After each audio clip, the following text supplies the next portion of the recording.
So WhatsApp guys, আপনারা সবাই কেমন আছেন? আশা করি ভালো আছেন। আপনাদের দোয়া ভালোবাসা আমিও ভালো আছি। সো গাইস, আজকে আমার ব্লগের মেইন পার্টটা হলো আমি ছাদের ভিতরে কিভাবে খরগোশ পালি বা আমার খরগোশটা কিভাবে থাকে ছাদের ভিতরে, ওইটা দেখানোর জন্য আপনাদের ভিডিওটা বানানো। গাইস, আমি ছাদের ভিতরে কিভাবে খরগোশ পালি এইটা দেখার জন্য আমার সাথেই থাকুন। গাইস, এই যে আমার দুইটা খরগোশ আছে। আমার একটা খরগোশের নাম ছোল্টু, একটার নাম বল্টু। এই যে একটা সাদা কালার খরগোশ, একটা হলো কালো কালার খরগোশ।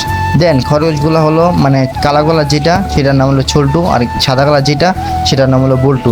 সো গাইস, মানে আমাদের ছাদের ভিতরে বর্তমানে ছাদটা এরিয়াটা অনেক বড়, বাট মানে এই জায়গায় পানি জমে গেছে, এই জন্য আর কি এই যে আমাদের ছোল্টু ছেড়ে দিছি, দেন বল্টুরে ছেড়ে দিছি। কারণ গাইস, আমি মনে করেন ভাবতেছি যে মানে ছাদে ছেড়ে দিলে তো মনে করেন এমনি ঘাস ফাস খায়, টুকটাক ঘাস টাস আসতে ছাদের ভিতরে। কিন্তু গাইস, আমার কথা হলো এই জায়গাতে এখন মনে করেন বৃষ্টি আসতেছে, এই জন্য গাছপালা নাই। তাই আমি মানে মানে এই যে ঘরের ভিতরে আর কি করে গাছ কেটে দিয়েছি, প্রথমে আপনারা দেখছেন ভিডিওর। এই জন্য আর কি মানে আপনাদের মানে ছাদের এরিয়াটা দেখাই। আপনার ছাদের যতটুকু এরিয়া বড় থাকবো আপনার খরচ করে ততটুকু মজা পাবেন। সো গাইস, মানে ওই যে ছোল্টু আর বুল্টু ওই যে আমার দিকে আসতেছে, আমার ইচ্ছা আছে আর কি ছাদের ভিতরে প্রায় 1-1.5 খরচ পালমু। এই জন্য আর কি মানে আমাদের ছাদের এরিয়াটা মোটামুটি বড়ই, এই জন্য আপনাদের ছাদের যদি মোটামুটি এরকম এরিয়া বড় থাকে তাহলে আপনারা খরচ পালতে পারবেন। সো গাইস, আজকের জন্য ভিডিওটা এতটুকুই।